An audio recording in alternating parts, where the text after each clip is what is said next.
who'd like to get us underway? Dan? Enzo, lots of records set tonight.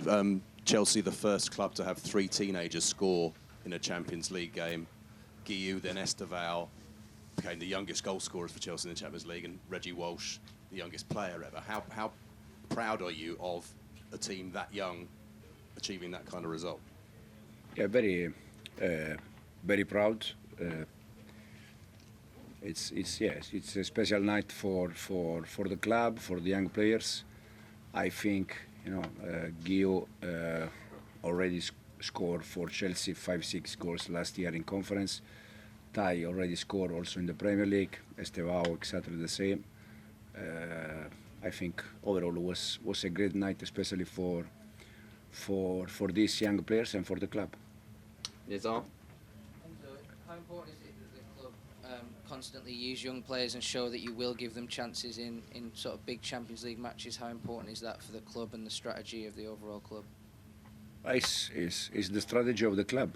It's the strategy of the club. We have so many young players. I think already last season we were the youngest squad in the history of the Premier League. So this season we continue in the same way. And we changed tonight from Forest game 10 players. It's not easy, from Premier League to Champions League to change so many players. But we need to do that. Otherwise, they are going to struggle because many games we need to protect some of the players. And tonight I think was also good because we could, rotate players, especially with the red card. Gary?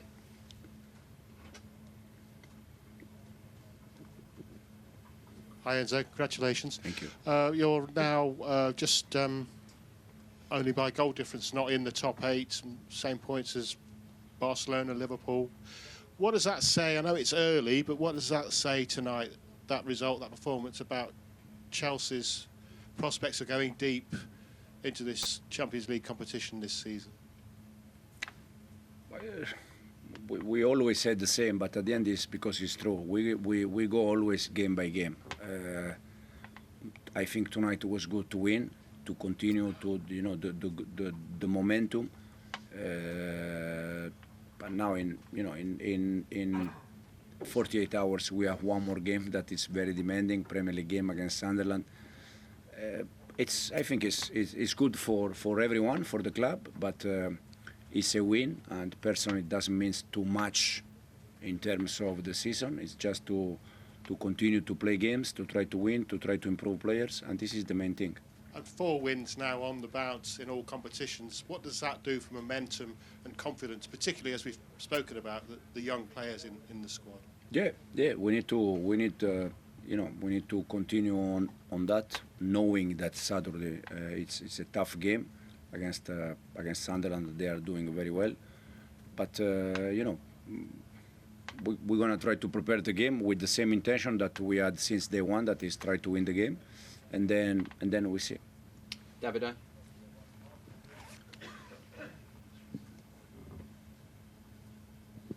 Ciao Enzo. One word about Estevao. He was trying to score, trying to create something, even 5-1 up. What do you think is his best quality? With young players, most of the time you are a little bit worried because they play 1 game, 2 games, good game, they score, and they think that they are already top players. The good thing about Estevao that we don't need to be worried about that because it's very humble, it's very polite, he wants to work hard. He has fantastic family that they are very close to him, and for me personally, it's fantastic because it's a special player. But in the same time, you don't have to be worried to say, okay, now he's going to play 1 game, 2 games, score, and he's already thinking that he knows how good he is. But the good thing is that it's very simple guy, simple boy. Jacob? Enzo, you were kind of puffing your cheeks out on the touchline when Estevao almost scored that overhead kick. I mean, is it just a bit of a joy for you as a manager to watch what these kids are willing to try? Absolutely. I feel very lucky to be his manager because it's, it's exciting. You can enjoy. I think, we said many times, I think the fans at the end, they paid the tickets to see player like Cole, like Estevao, this kind of players. So it's nice that we can have players like Estevao, like Cole, like them. Are they kind of surprising you with what they're sort of ready to try and do, these kids at times? I work with them every day. I know what they can do. I know also that we're gonna have moment where we struggle a little bit more, for sure. But I think the good thing about them is that they want to learn, they want to improve, and I think it's good. Okay, thanks, guys. Thank you.